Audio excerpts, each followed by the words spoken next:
पुण्याच्या गणेश पेठेतील मासळी बाजारातील व्यापाऱ्यांकडून खंडणी उकळल्याप्रकरणी अंधेकर टोळीतील प्रमुख बंडू अंधेकर आणि त्याचा पुतण्या शिवम अंधेकर यांच्यासह टोळीतील सदस्यांच्या बँक खात्यामध्ये 21,60,00,000 रुपये जमा असल्याचं पोलीस तपासातून समोर आले। मासळी बाजारातील व्यापाऱ्यांकडून लाटलेल्या खंडणीतूनच ही रक्कम जमा झाली असल्याची शक्यता पोलिसांनी वर्तवली आहे। या प्रकरणी बंडू उर्फ सूर्यकांत राणोजी अंधेकर, त्याचा मुलगा कृष्णा अंधेकर, पुतण्या शिवम उदयकांत अंधेकर यांच्यासह 11 जणांविरुद्ध फरासखाना पोलीस ठाण्यामध्ये गुन्हा दाखल करण्यात आलाय।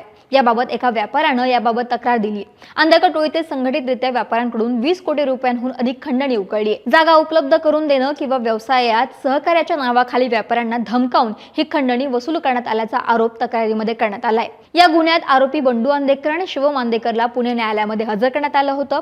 आरोपींना पोलीस कोठडी देण्याची मागणी विरोधी सरकारी वकील विलास पटारे यांनी केली होती। आरोपींच्या वतीनं ॲडव्होकेट मिथुन चव्हाण आणि ॲडव्होकेट ए.एस. धिवार यांनी बाजू मांडली। आरोपींना खोटेपणाने या गुन्ह्यामध्ये गुंतवलं जात असून पोलीस कोठडी मागण्यासाठीची कोणतीही आधार नसल्याचं युक्तिवाद ॲडव्होकेट चव्हाण यांनी केला। दोन्ही बाजू ऐकून घेतल्यानंतर विशेष न्यायाधीश एस.आर. साळुंखे यांनी आरोपींना 3 दिवसांची पोलीस कोठडी सुनावली आहे। त्यामुळे आता या तक्रारीनंतर तपासामध्ये काय समोर येतंय हे पाहावं लागेल।